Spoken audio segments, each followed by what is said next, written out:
Stories on this Monday night, the toxic chemical plant burning out of control. The plumes of smoke, schools closed, the evacuations, at least 6 tanks up in flames. Some residents told to shelter in place in what's now been detected 6 miles away.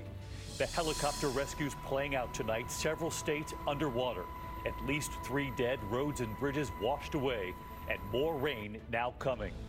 The major reveal tonight what the black boxes now confirm after that second new Boeing 737 MAX jet crashed, killing everyone on board. What we've now learned tonight.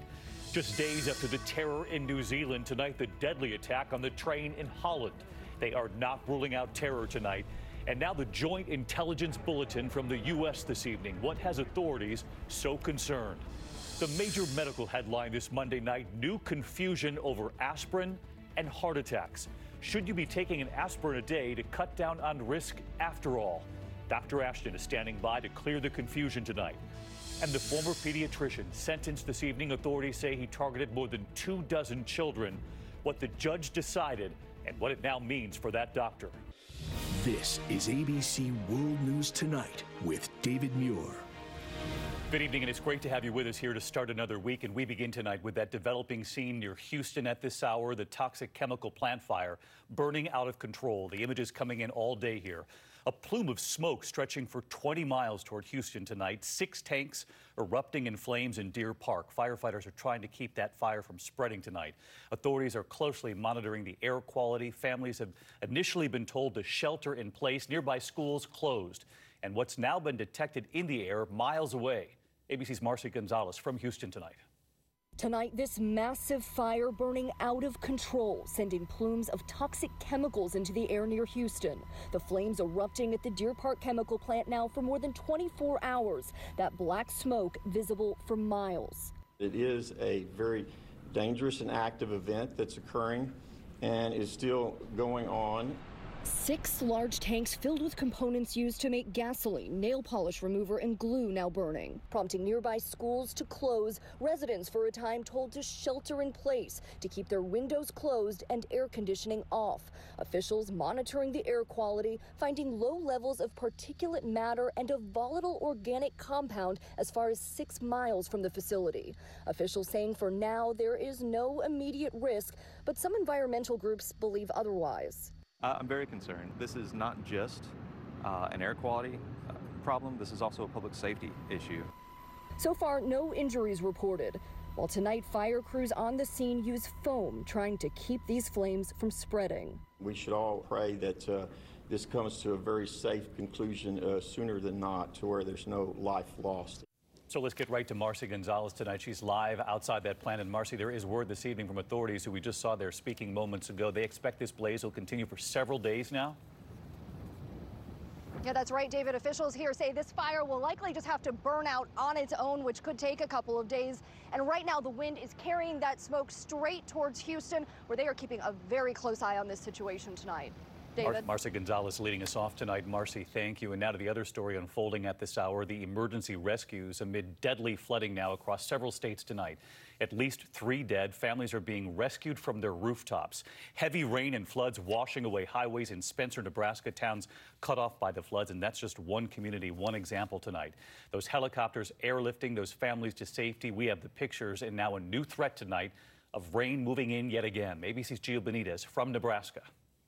Tonight, roads and bridges washed out, dams and levees destroyed, thousands of families forced to evacuate amid the worst flooding to hit parts of the heartland in decades. There goes the Mormon Canal Bridge right there. It just washed out. Hundreds rescued already, including 4 people from this Nebraska home surrounded by water.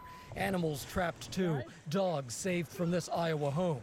Back in Nebraska, military officials say 1/3 of Offutt Air Force Base was heavily flooded. Offutt is home to Strategic Command, which oversees America's nuclear forces. West of Omaha, the Elkhorn River rising 10 feet above flood stage. Record snow and cold, followed by a rapid warm-up, made water levels rise so much in rivers like the Elkhorn River that days later, some neighborhoods are still underwater. In northwest Missouri, residents in Craig filling sandbags, bracing for the water coming their way. We will do anything we can to to keep this town dry. The water's now claiming at least 3 lives in the region. Let's get to Gio Benitez. We can see that flooded out home there behind you. You're live in Waterloo, Nebraska tonight, and officials there are telling you that just about every single road in and out of that town is damaged tonight, Gio? That's right, David. In fact, you can only get to this town behind me by airboat. And you see that house right there? It's actually been moved off its foundation, and now officials are worried about rain in the region tomorrow. We're thinking about all those families tonight, Gio. Our thanks to you. In the meantime, now to the major development tonight in the deadly plane crash that grounded Boeing 737 MAX jets across the world, here in the U.S. as well. Investigators say the black boxes tonight now confirm, quote, clear similarities between the 2 air disasters involving that new Boeing MAX 8, their newest and fastest selling jet. ABC's David Curley tonight on what we've now learned. Tonight, it is French investigators confirming at least some of the data from this Ethiopian crash is similar to the Lion Air Boeing 737 MAX crash less than 5 months earlier. The angle of the 2 jets on their wild up and down ride before crashing is similar. But that data, after being extracted from the black boxes in France, was taken back to Ethiopia, with that country's transport minister saying it could be 30 days before more is known. You can't fix the airplane until you know what the issue is. We need the data to know what to fix. The question was an anti-stall safety system, a factor in the first crash, also involved in the second crash. That safety feature forces the nose down. Pilots didn't know about the system before that first crash. And tonight, questions being raised about how Boeing's safety system was certified by the FAA. They need to question and evaluate all the manufacturer's claims, and perhaps that wasn't done as rigorously as it should have been. In a statement, Boeing says the MAX was certified in accordance with FAA requirements, and the FAA says there was no pressure to speed up the certification of the 737 MAX. ABC News filed a Freedom of Information Act request with the FAA about the certification of the 737 MAX back in mid-December. We've not heard back from the FAA. David? All right, but we know you'll stay on it. David Curley, our thanks to you again tonight. And now to President Trump this evening, who spent much of his weekend tweeting, more than 50 tweets. Among the president's targets, Senator John McCain, who passed away nearly 7 months ago. McCain's daughter, Meghan McCain, defending her father today, and ABC senior White House correspondent Cecilia Vega tonight. President Trump is no stranger to bashing John McCain. He's a war hero because he was captured. I like people that weren't captured. But this latest attack in that weekend tweet storm comes nearly 7 months after the senator's death from brain cancer, a blow so low even the president's own allies jumped to McCain's defense. Over the weekend, the president accused McCain of spreading the fake and totally discredited dossier, a reference to that 2016 document outlining salacious accusations about the Trump team and Russia. Just hours before the tweet, the dossier mentioned on Fox News. On Sunday, the president still going, falsely tweeting, quote, "So it was indeed John McCain that sent the fake dossier to the FBI and media, hoping to have it printed before the election." The truth is, McCain did turn over the dossier to the FBI, but it happened after the election, and there's no evidence he leaked it to the media. Today on The View, his daughter Meghan McCain firing back. He spends his weekend obsessing over great men, defending her father. My father was his kryptonite in life.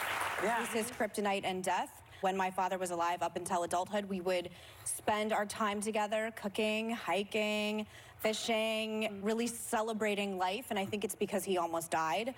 And I just thought, your life is spent on your weekends, not with your family, not with your friends, but obsessing over great men you could never live up to. That tells you everything you need to know about his pathetic life right now. I genuinely feel bad for his family. I can't imagine having a father that does this on the weekends. Cecilia Vega with us live tonight from the White House. And Cecilia, the president also with Twitter has been taking aim at his potential Democratic opponents. And we have news on a couple of them tonight. First, Beto O'Rourke. As you know, Cecilia, news that he raised more than $6 million in his first 24 hours of his campaign, more than any other candidate. But there was also news involving former Vice President Joe Biden, making news with something he said this weekend, a sort of very telling slip of sorts about a campaign to come. Let's listen. I'm told I get criticized by the New Left. I have the most progressive record of anybody running for the if anybody who would run.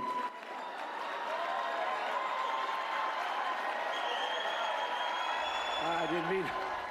the most progressive record of anyone running was what he said at first, Cecilia. It sure sounds like he's running. Yeah, David, it's really sounding like it's not a question of if, but when. Sources close to Biden tell our team that he's not 100% there yet. He hasn't quite made up his mind, but if and when he does make this announcement, we're looking at still a couple weeks away. Biden has already caught the attention of President Trump from right here inside the White House today. David, the president called Biden a low IQ individual on Twitter. Here we go. Cecilia, thank you. Overseas tonight, authorities around the world on high alert tonight after New Zealand already and now the possible terror scare in the Netherlands. A gunman opening fire on a train during rush hour, killing at least 3 people in the Dutch town of Utrecht. Authorities launching an intense manhunt at this hour, the government raising the terror threat level, and ABC senior foreign correspondent Ian Pannell reporting in. In the middle of the morning, 10:49 a.m., gunfire erupting on a Dutch commuter tram, raising immediate fears this could be a New Zealand-style terror attack. The gunman wielding an automatic weapon, killing 3 and wounding 5 more, then fleeing the scene. Heavily armed counter-terrorism police descend in force, authorities releasing these surveillance images from just 4 minutes before the shooting spree, identifying the suspect as 37-year-old Gökmen Tanis from Turkey. For a while, the terror threat level in Utrecht was raised to its highest level. Neighbourhoods locked down, police moving door to door in search of the suspect. Then, authorities announcing an arrest, but the motive still a mystery. We are investigating all possibilities, so that means possible terrorist motives, but also other possible personal motives. Well, David, a second man is also in custody, suspected of being involved in that incident. Meanwhile, a prime suspect now being questioned about why he opened fire on this spot earlier today. David? Ian Pannell with us tonight. Ian, thank you. And of course, all of this playing out as New Zealand deals with the horror of its worst terrorist attack ever, the attack in Christchurch. Vigils held for the 50 people killed by that gunman at 2 mosques just 3 miles apart. Well, what that suspect did in court, and tonight now the new fear, the Joint Intelligence Bulletin right here in the U.S., warning that al-Qaeda and ISIS are calling on Muslims to retaliate around the world by launching their own attacks. ABC's Will Carr again tonight from New Zealand. Tonight, authorities worried about copycat attacks, while raw emotion continues to pump through the heart of New Zealand. The alleged gunman accused of killing 50 people. A self-proclaimed racist, his face blurred per local law, seen flashing a hand sign linked to white power in court. The mayor of Christchurch in disbelief. Did you ever imagine that an attack like this would play out in your city? No. Nothing could be further from my mind. You know, there has always been an underbelly. Gun owners already voluntarily turning in their weapons. New Zealand's Prime Minister calling for stronger gun laws while embracing heartbroken residents. Within 10 days of this horrific act of terrorism, we will have announced reforms which will, I believe, make our communities safer. Stories of survival now surging through this city, including the father who shielded his toddler, an American citizen, from gunfire. Will Carr with us live again tonight from New Zealand. And Will, I wanted to go back to that Joint Intelligence Bulletin you reported on. It comes from U.S. law enforcement, the FBI, DHS among them, warning of potential copycat attacks around the world now.